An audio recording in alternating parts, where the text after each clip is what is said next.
দুইটা স্থানতে সম্ভাব্য ক'ত শেষকৃত্য কৰিব পৰা যায়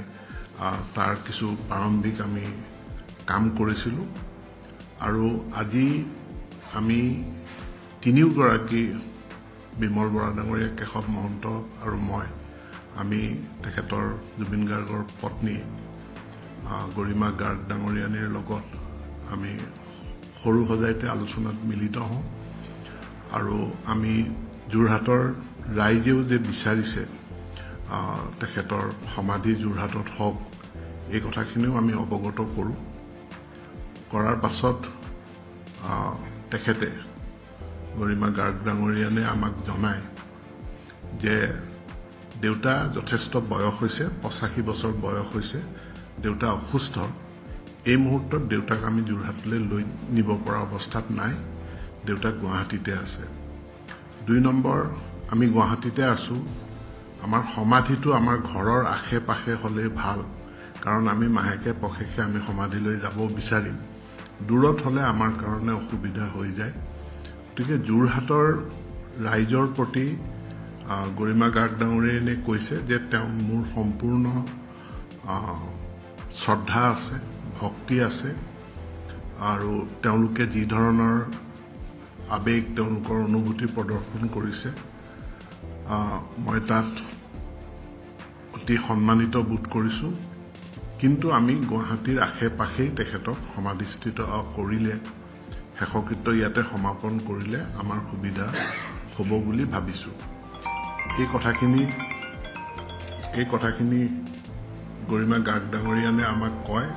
আমি সুবিধা অসুবিধা আৰু আমাৰ প্ৰস্তুতি আমাৰ যিখিনি আছে এই গোটেইখিনি কথা আমি জনাম যে যোৰহাটত কৃষি বিশ্ববিদ্যালয় মাটি দিব বিচাৰিছে জিলা প্ৰশাসনেও মহবন্দাত সম্ভাব্য মানে সুইটেবল ল্যান্ড মহবন্দাটো আছে সৰবাইবন্দাটো আছে কৃষি বিশ্ববিদ্যালয় লিচুবাৰীত দিব বিচাৰিছে এই গোটেই অপচনখিনি আমি তেওঁৰ আগত দাঙি ধৰোঁ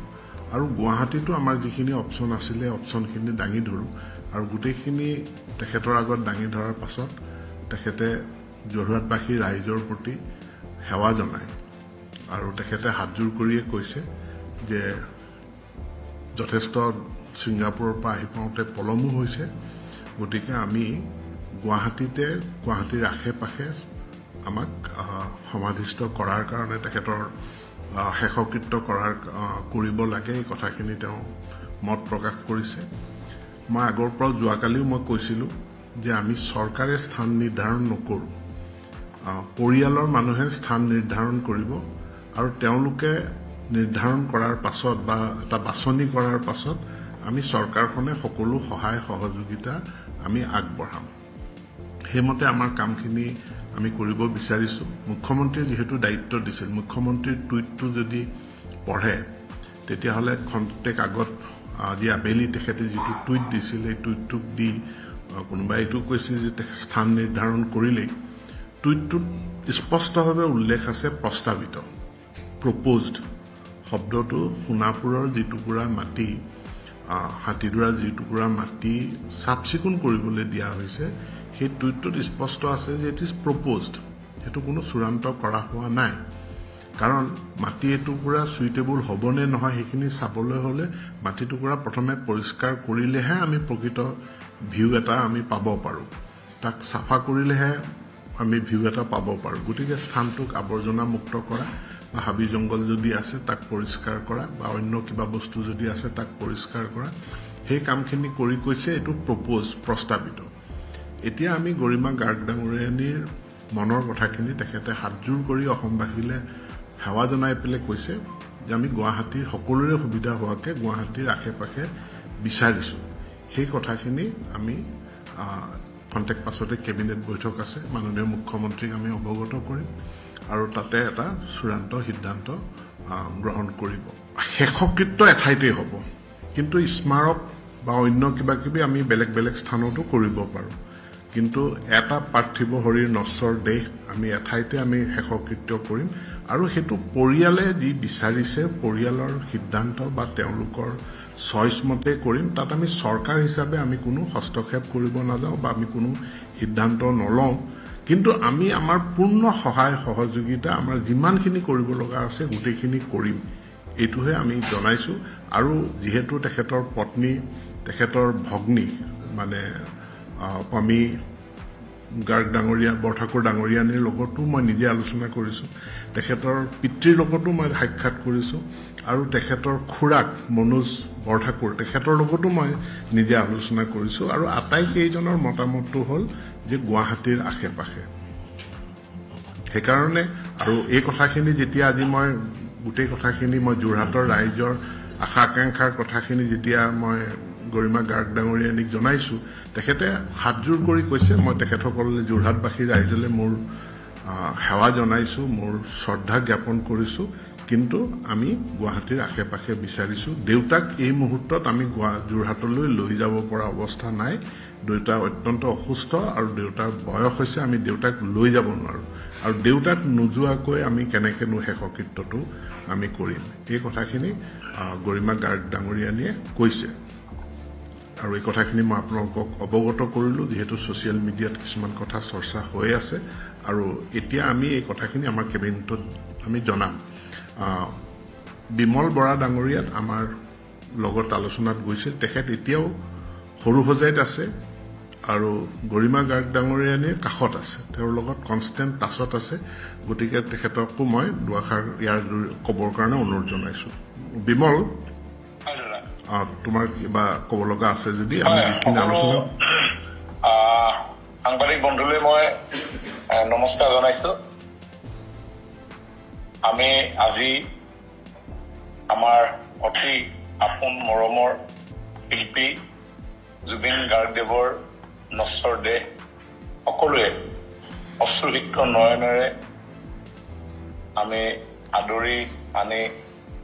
তেওঁৰ মাতৃভূমিত পোৱালোহি তেওঁ গৃহও পালেহি আৰু এতিয়া ৰাইজৰ দৰ্শনৰ কাৰণে সৰুহজাইত ৰখা হৈছে অজস্ৰ গুণমুগ্ধ লক্ষ লক্ষ জনৰ অশ্ৰুসিক্ত বেদনাহিত মনে সকলোকে দুখী কৰি তুলিছে কিন্তু তথাপিও শেষবাৰৰ কাৰণে নিজৰ আপোন শিল্পীজনক চাবৰ কাৰণে সকলোৱে ঢাপলি মেলি আহিছে আমি শ্ৰদ্ধাঞ্জলি অনুষ্ঠান আৰম্ভ কৰোঁতেই প্ৰচণ্ড বৰষুণ বজ্ৰপাত তাৰ মাজতো জুবিন গাৰ্গৰ অনুৰাগীসকলে এক শ্ৰদ্ধা যেন সকলোৱে কৰিয়ে যাব গতিকে এনে এজন শিল্পীক আমি হেৰুৱাই নিয়মবান হৈছো আৰু নিশ্চিতভাৱে ইতিমধ্যে ৰণোজ পেগু ডাঙৰীয়াই আজি আমি তিনিজন কেবিনেট সতীৰ্থক মাননীয় মুখ্যমন্ত্ৰী ডাঙৰীয়াই যিটো দায়িত্ব দিছিলে জুবিন গাৰ্গদেৱৰ অন্তিম সৎকাৰস্থলী অনুষ্ঠানত হ'ব মুখ্যমন্ত্ৰী ডাঙৰীয়াই ইতিমধ্যে কৈছিলেই যে ৰাইজ আৰু পৰিয়ালৰ ওপৰত ভিত্তি কৰি গোটেইখিনি আগবাঢ়িল আৰু এই হেতু আমি পৰৱৰ্তী সময়ত বিভিন্ন দল সংগঠন সাহিত্য সভা অসম অসম ছাত্ৰ সন্থা ইত্যাদিসকলৰ লগত আমি কথা আলোচনাত বহিলো আৰু অন্তিম পৰ্যায়ত গোটেই বিষয়খিনি যেতিয়া পৰিয়ালৰ ওচৰত আমি আগবঢ়ালো ৰণোজ পেগু ডাঙৰীয়া যোৱা কালিও তেওঁলোকৰ গৃহলৈ গৈছিলে আৰু আজিও আমাৰ সৰুহজাইত তিনিজন মন্ত্ৰীসভাৰ সতীৰ্থই জুবিন গাৰ্গ ডাঙৰীয়াৰ পৰিবাৰৰ লগত আমি আলোচনাত মিলিত হলো আৰু তেওঁ গুৱাহাটীতেই এক সৎকাৰ কৰাৰ কথা আমাক অৱগত কৰিছে আৰু এই গোটেই বিষয়টো আমি এতিয়া কেবিনেটত উত্থাপন কৰিম গতিকে মই যিহেতু তাতে নাই গতিকে মই ভাৰ্চুৱেলি আপোনালোকৰ লগত অডিঅ' জৰিয়তে আপোনালোকৰ লগত সংযোগ স্থাপন কৰিলো হ'ব থেংক ইউ গতিকে এই কথাখিনিকে আমি এতিয়া কেবিনেটত জনাম মাননীয় মুখ্যমন্ত্ৰীক জনাম সোণাপুৰ ঠিক নহয় আমি যিটো জেগা চাইছো টেপেচিয়া কি কয় এইটো কমাৰকুচি হয় কমাৰকুচি হাতীমুৰা দিচাং ৰিচৰ্টখন পাৰ হৈ 100 মিটাৰমান গৈ